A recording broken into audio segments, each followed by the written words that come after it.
Hello, and welcome to the Radiant Mission Podcast. My name is Rebecca Twomey, and we are on a mission to encourage and inspire you as you're navigating through your life and with your relationship with Christ. We've been in a series on being countercultural in a secular world, and today I welcome a very special guest who not only loves Jesus, but recently broke the mold and went against cultural norms by having a home birth for her first baby. Haden is now a home birth enthusiast and is all about instinctual motherhood. And her sweet family lives in Midland, Texas, and she is loving life as a stay at home mom.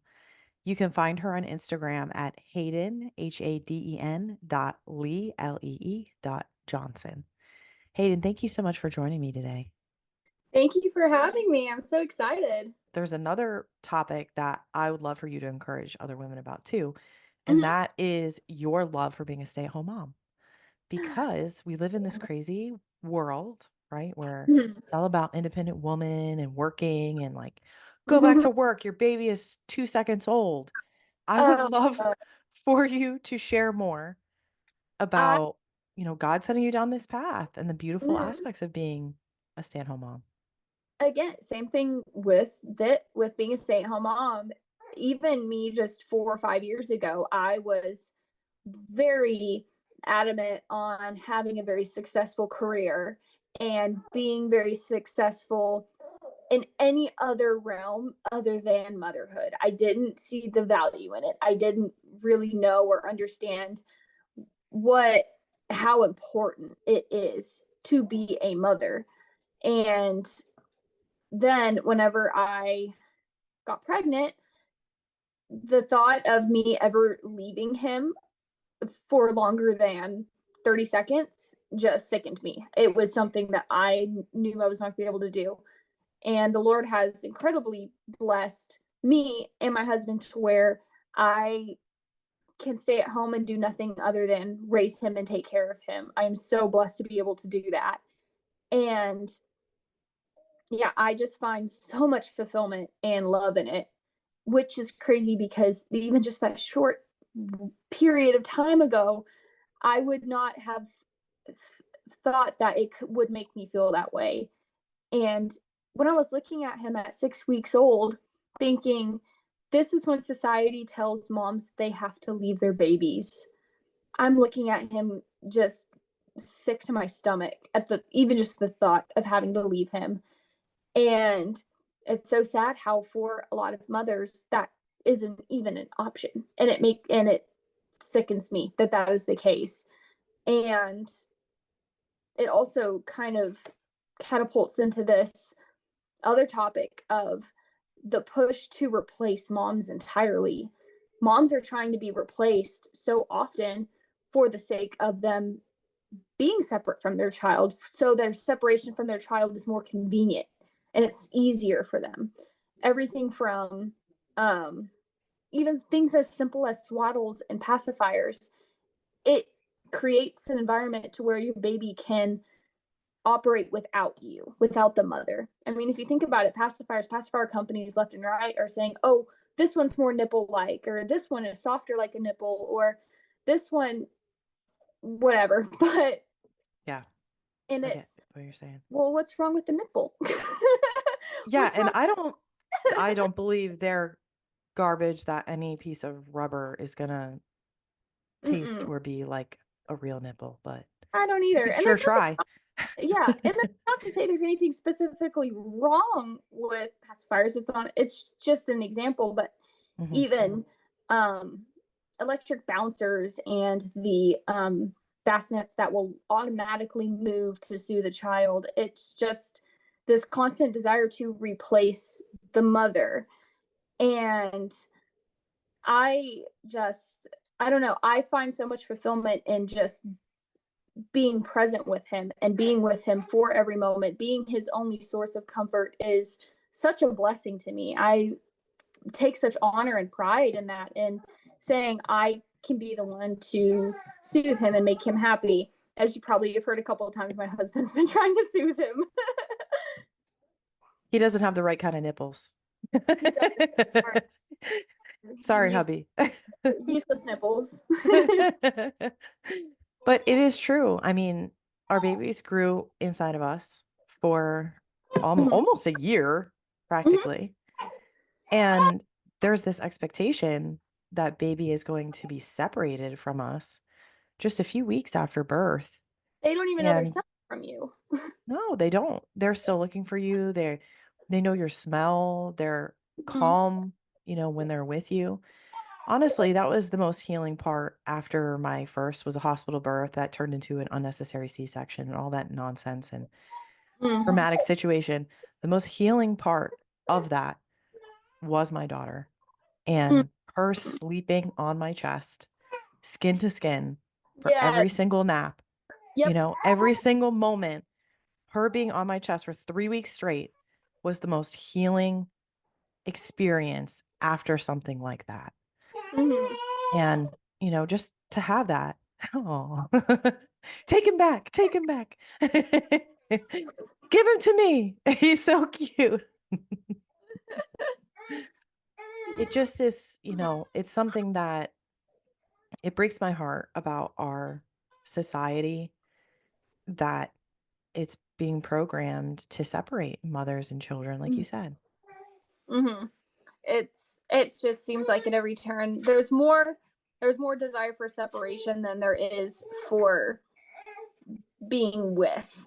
There's no support for moms that want that at Yeah. all. It's especially with especially with co-sleeping.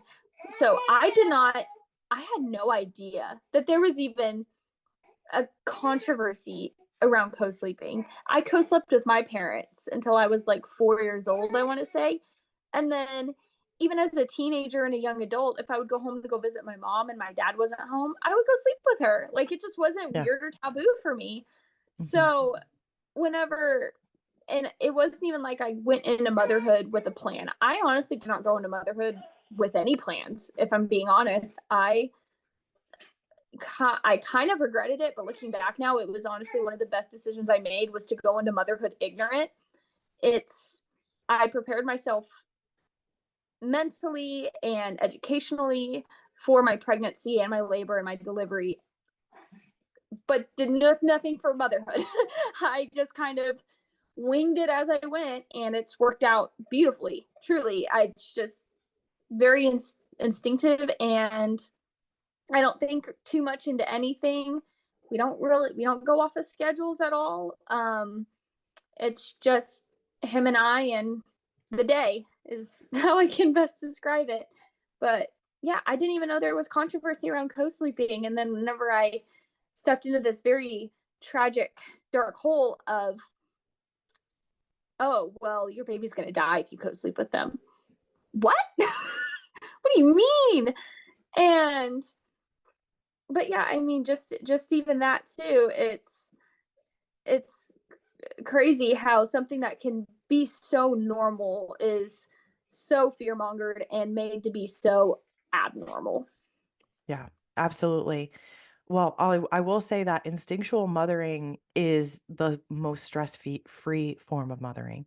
Yes. When we're Yeah. worried about schedules and we're worried about things controlling the situation is Mhm. when it's hard because we're trying to control the uncontrollable. So you're doing it right. You're doing it the right way. And Good. then co-sleeping, girl, I got two kids in my bed right now. Yep.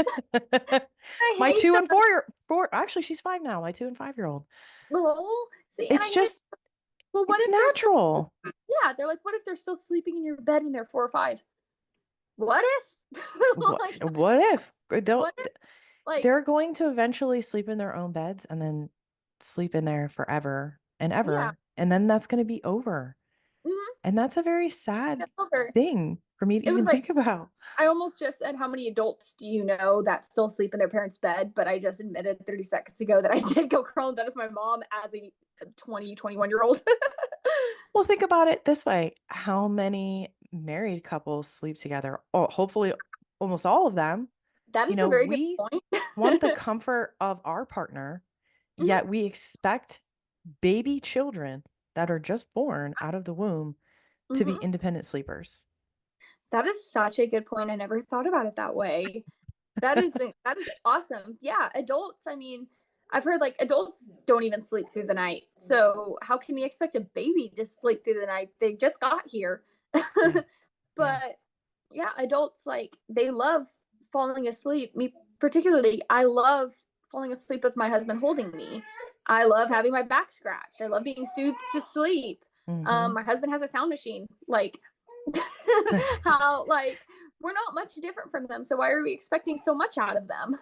Yeah, exactly. And I think that the point here too that we can make is that nothing has to be exactly a certain way, right? Like you Mm-hmm. don't have to force your kids to sleep alone. If it doesn't work and it Mm-hmm. works for you and it feels good for you to co-sleep, then do it. I do Mm-hmm. know a lot of people that have a lot of anxiety around co-sleeping because they're afraid of rolling on their baby or whatever. Then Mm-hmm. maybe that's not for them. And maybe Exactly. Like, there's nuances next to to. the bed, right? Like next to the bed is good enough or whatever Yep. the case might be. But There's no right or wrong way to make the best decision for you and your baby. That's what I always say. yeah, There's no mistake if what you're doing you believe is the best decision. There's no mistake you can ever absolutely. make there. Absolutely. And there's going to be ebbs and flows too. Like my oldest, I didn't co-sleep with her at nighttime when she was little. It wasn't until she got a little bit sturdier, I jokingly say. And then as she got bigger, I co-slept with her more. Then she slept in her own bed for a little while. Now she's back. But You're same thing with my son. I co-slept with him way more when he was mm-hmm. little. But then when he got to be around a year old, he like wanted to be on his own. He was like, listen, give Mm-hmm. me my space. And he was happy. But Mm-hmm. then when he was two, back. So there's an ebb and a flow that I think what you're pointing out here with instinctual mothering, Mm-hmm. it's about following the lead of your child, but following your intuition as a mother, right? Yes, and there's no right or wrong way to do that if it's instinctual. If you're doing things that you don't feel are working, but you're only doing them because society is telling you to, or because your mom did it that way, or because you saw on the internet that it was the best way, but it doesn't feel good to you and it doesn't work for you, then don't do it. Try something else. There's no like you're gonna make mistakes and that's okay. There's no wrong way to make decisions that you believe are best, but don't do something Yeah. just because it's what everyone else is doing. If what everyone else is doing doesn't work for you, then don't do it. Try something else. It's Yeah. okay. Be countercultural. Yeah, be countercultural. Well, speaking of doing things that not everybody else does, you got to talk to me about this cloth diapering situation. I have never talked about this on the podcast, so it hasn't even been addressed. No one's come on and been like, I cloth diaper. I Mhm, know you're dabbling with cloth diapering. I thought about it for about a second and then mhm. decided not to do it. I actually have one like little package of cloth diaper that I got, like a promo for something. And then I was too scared to do it because I'm like, I don't have time for this. Mhm. Tell me, is it good? Does it work? How are you feeling about it? What's your plan? All the things. Like we need to know. We cloth diapered with him full time. That was when he was very first born up until he was probably about 6 weeks old. When he reached that 6 week old mark, we had to start using disposables only at night. And that is because he was wetting through, he's a heavy wetter. He was wetting through his newborns through the night and we co sleep. I got tired of getting peed on. So we switched to disposables and we use disposables at night, but Okay. um he is in between sizes right now with his cloth diapers. So instead of me buying a different brand he's only going to be wearing for 2 weeks, maybe not even, because cloth diapers are expensive at first. It's a big Yeah. investment. Yeah. And I mean, you end up saving money in the long run, but they are expensive at the first go whenever you first make your investment. Hmm. Um, but his AIOs, his all-in-ones, they have you can put up to 2 or 3 more inserts in them for more absorbency. and he doesn't quite fit into those yet, so we can't use them. So we're in that weird transitional period. But the thing that I get asked the most is how do you wash them? Because that seems gross. Well, when you're a Yeah. baby, Tell us about the whole situation too with what you said about some have inserts and some don't, so right? we What does use that mean? the company Grovia. So the woman I was talking about earlier with kind of being my inspiration for where I am at today, she cloth diapered her firstborn full time and now her second child full time. So she kind of led me in that direction also. And then whenever I learned about how many toxic chemicals are being put on our baby's most private parts, that and then also just how expensive they are, and then ecologically too. I mean, diapers sit in landfills for hundreds of years and just add to the continual waste that we are building up on. It just kind of, I was like, well, let me just make the investment and I won't put too much pressure on myself, but let's just see how it goes. And it really has, it wasn't that bad. I remember whenever he was a newborn and we did our first round of laundry with his cloth diapers, and I was like, this isn't bad. Like, this is no different than taking out the trash with disposables. But so we use the company Grovia, and they are what was recommended by my family member, that they're the best. They're the only ones that have held up for more than one kid. And that's another thing, is you can use cloth diapers for multiple generations of kids if you invest in the proper ones. So I love Grovia. That is a brand I recommend to everyone. Um, as you can buy your diaper and it comes with an insert, but then you can add more inserts as your baby grows. So it increases the absorbency in the diaper. And then they have Okay. the snaps and the folds that grow with your baby also. So the all in ones can fit a baby from, I believe it's 10 pounds all the way up to 45 pounds. Oh, wow. So, Okay. so that one diaper, Adjustable sizing. yes, adjustable sizing along with adjustable absorbency. Okay. Another thing that's really good about cloth diapers is they help potty training immensely. I'm trying to remember the name of it, but there's an amazing study that shows that when babies are able to feel wet and uncomfortable instead of dry, it helps them in the potty training process significantly. And so that also just was really kind of helped me make the decision with it. And like I said, I didn't put too much pressure on myself with it, and it's not that bad. But the whole laundrying is whatever gets everyone. They're like, you put poopy diapers in your washing machine, and to that I ask, well, if they have an accident on clothing, do you just throw their clothing away, or do you wash their clothes? I wash the clothes. I don't know if we're throwing away onesies every time they have a blowout, but Yeah. um, Yeah. I do laundry about every 2 days with them. In total, he has about 24 newborn diapers, so about 12 diapers a day. Um, and the way you laundry your cloth diapers depends on the hardness of your water. So our water is really, really hard, and you can get a water hardness buildup on your diapers if you don't wash them correctly. So we actually have to do 2 cycles to properly wash our diapers.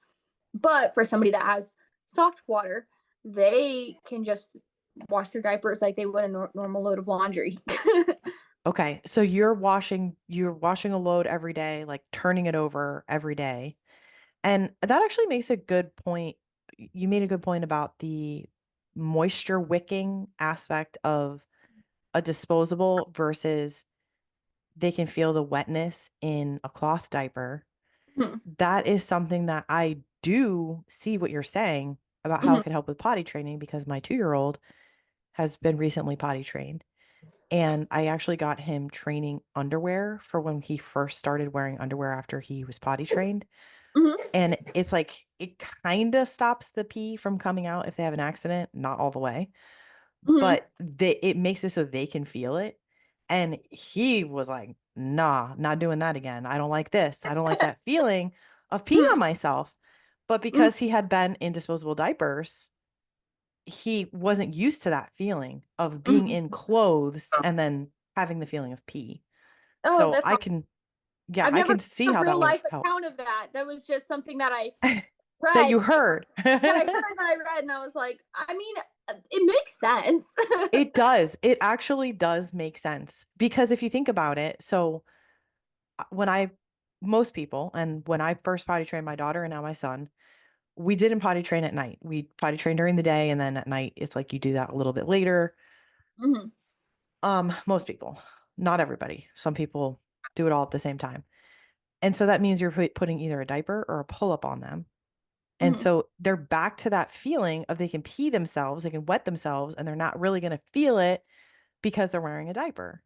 Mhm. And so then once you put them in regular clothes or they don't have a diaper on and they're just wearing pants or they're wearing underwear that when they pee in it, they feel it. That's their alert alarm system. So I Mhm. definitely think there's something to it. Are you going to do the elimination communication thing too, do you think? I have a feeling you've looked into that if you're doing glass diapering. I've read the book, Diaper Free Baby, Okay. which is the elimination communication. And honestly, I think that a lot of the elimination communication is, I don't know.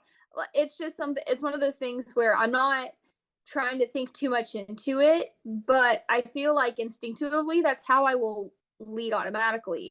I feel like it's going to be like, oh, he's queuing, he needs to go to the bathroom, we're going to go to the bathroom. And then that's just kind of how it starts. And I know people that have done it extremely successfully, and then I also know people that it just did not work for them at all whatsoever. So Hmm. I think I'm gonna try. I think that's kind of where I'm gonna lead, and I'm gonna try it. But again, just not gonna put too much pressure on myself as far as that being what my plan is. I guess I could say. Sure. And for those listening that might not be familiar, EC or elimination communication is this process where you teach potty training kind of over time or a little bit earlier as they're babies, where you learn their cues of when they're going to go number one or number two. Mm-hmm. And I would say it's probably a little bit easier for people to have cloth diapers, but I have no idea because I don't have any. You drop the diaper and then you put the baby on this little top hat looking thing, and the Mm-hmm. baby can go in it, or you bring them to the toilet and Mm-hmm. they start to associate, removal of the diaper going on the potty, let's call it. Mm-hmm. And they start to potty train. A lot of people's kids will potty train before they're two, just kind of Mm-hmm. naturally on their own by doing this method. I have a friend that does EC, and I wouldn't necessarily say her kids have been potty trained early per se. I think they both went, through the process still were Mm-hmm. finishing, around two and a half. Mm-hmm. But it probably helped with the process of potty training because every kid is different. Not Yes. all of them want to go on the potty. So I'm sure Mm-hmm. that it made the process easier when she got there. Yes. And I think it's interesting. I'm Oh, I do fascinated by too. it. I do too. I have a friend that did it, and she had her, I think he was only 8 weeks old, and she would hold him. She'd be like, "Oh, he's gonna go to the bathroom." Hold him over the potty, and then he would go. She'd be like, "Well, Yeah. now I don't change a diaper or waste a diaper," and I'm like, Yeah. "That is Yeah. so crazy." It How do you is crazy. know that? That's instinctual mothering to another level that I don't even know about, because I cannot tell from one moment to the next when he's laughing to when he's giggling to when he's crying to when he's going to the bathroom. I don't know. I just don't have that because I've Hey, tried. sounds like you'll get there though. You never know. I didn't know about these things when I had my first, but when I had my second, I'm like, this is kind of interesting, but I don't know. I don't know if I've got it Mm-hmm. in me. But it is an Mm-hmm. interesting concept for sure. Yeah. Now, I will say I got really, really, really, really fortunate with my second. So my first was a girl. She Mm-hmm. was tough to potty train. She was Mm-hmm. ready. She knew, but we tried once right before she turned two because she was like expressing interest in going on the potty and all that. Mm-hmm. And then it just didn't, she was having accidents and everything. So I waited another month and then tried again. And I would say it took her till the third or fourth day. I used the book Oh Crap Potty Training Method, where they're just like naked and you wait to see when I they're love that going to one too. go. And then you bring them to the potty, right? Mhm. Well, then here comes my son. I put off potty training him. I'm like, I'll potty train him when he's good and ready. Guess Yes. what? One day this kid just goes and takes his diaper off and sits on the toilet and goes to the bathroom. And he Oh, potty trained that's awesome. himself. He literally started potty training himself. So All right, mom, if you're not going to do it, I'll do it myself. exactly. He probably heard me talking about it. She's not going to potty train me. All right, I'm going to do it. I'm going. And now my now 18-month-old, my little one, she sees all this commotion, all of us all go into the bathroom. And Mhm. she's so cute. She toddles in there and sits on the little tiny potty. Like she's Oh, going. And I'm like, maybe I should teach her. She looks ready. So I mean, yeah, I think that's also just following your baby's leads. Also, I mean, I don't know if there's any harm in doing that. Are you okay? My cat just flung himself off the bed. I don't know if you saw. it actually almost looked like the other one beat him off. Is that what? We're gonna have to review this footage. I think that there was a cat fight going on back there. That's so funny. I I like thought it saw. was actually a dog for a second. I was like, oh no, the dog fell off the bed. But then I saw the other cat and I'm like, I think the two cats were fighting. Oh, sorry about that. No, that's hilarious. Um, so thank you for sharing on cloth diapering. Mhm. Hopefully, if anybody has questions, they can come follow you and, you know, Yes, follow and the then journey. the company the only cloth diapers I've used is Grovia, and Okay. I had a single problem with them. I really, really Okay. like Grovia. I know there are so many different other amazing companies, and what worked for me might not work for you. So hmm just hmm kind of do your research as far as that goes. But Grovia is the company I use, and I love them. Cool.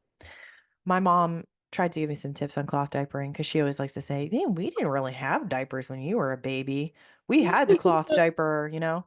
And Mhm, she would explain to me how she would like spray off the poopy diapers and whatever, and mhm. then have to go through that whole process. I was laughing when you said people don't throw away their clothes when a kid has a blowout, right?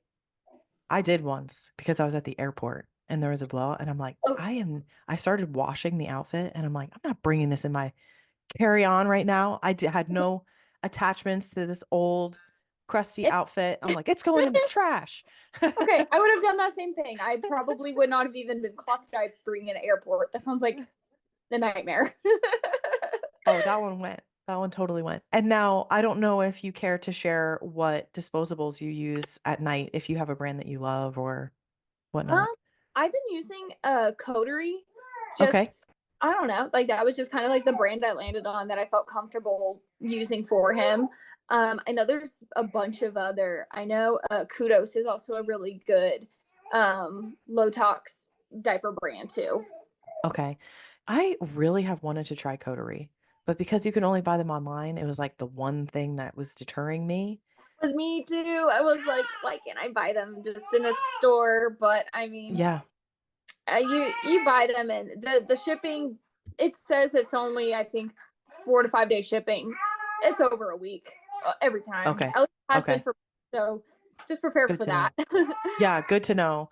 I have gone with Millie Moon more here recently because that was the closest that you can get at the store to Mhm. Coterie. Because you're right. I mean, it's just another thing with a bunch of chemicals in it and Yeah. dyes and all this stuff that is literally on our babies 24/7. So it is important to for us to think about. And the thing that's Mhm. interesting to me is that the price point for Millie Moon, which is on the crunchier side of diapers, Mhm. is about or even less than Pampers. And I'm like, I would never if that's the choice that we have here, Yep. you know, even if it was Yeah. a penny more, I would go with it to not sorry, Oh yeah. Pampers. Exactly. Yeah. Sorry. No, sorry. Not sorry. Sorry, not sorry. We're not looking for a sponsorship from Pampers over here. Well, anything else that you would like to share with listeners today? You've been so graceful and to give your time to share about your story. And yeah, anything else that you want to share with moms or our listeners today? I guess just pretty much try and whenever you want to get pregnant, whenever you start planning for those kinds of things, the way to avoid birth trauma is to be as informed as possible in every single way possible, regardless of how you want your birth to look. If that's going to the hospital and getting an epidural and all the works, that's great. That is your decision. And it needs to be honored and respected, just like a home birth or a free birth, in my opinion. But knowing what it is that you're doing and having all the facts in front of you and being able to make decisions informed can save you from so much potential heartache and trauma, regardless of what you want your birth to look like. I believe that women are smart and we're capable to have all of the resources and knowledge to make our own decisions, regardless of what that looks like. There's no right or wrong way to do it. There's no right or wrong decision if the decision is made from a state of safety and being informed. So this idea of, oh, my birth plan is just not to die. It's, well, let's see why you might think that that is the only thing that you are able to ask of your birth. Let's dissect that a little bit. But yeah, other than that, I'm so incredibly blessed that you asked me to be on this podcast and I get to talk about something I'm really passionate about and that I love to talk about for, gosh, over an hour, I think now. Yeah. Yeah, I love it too. Yeah, so I'm just so honored and blessed to have met you and for you to have me come on here. Thank you so much. It's been awesome. I love everything that all these paths you're going down. I appreciate you sharing your knowledge. And yeah, we're looking forward to it. I want to encourage folks to go follow you. Her Instagram handle is Haden, Haden .lee or on TikTok at Heyden. Hayden. Oh, I love that's cute. Um so yes, do go follow Hayden. She shares awesome content and all the stuff about this. And listen, I want to make a little prediction here. Okay. I think it's not going to be long before you got two of those cute little babies with how much you love physiological birth and all this stuff.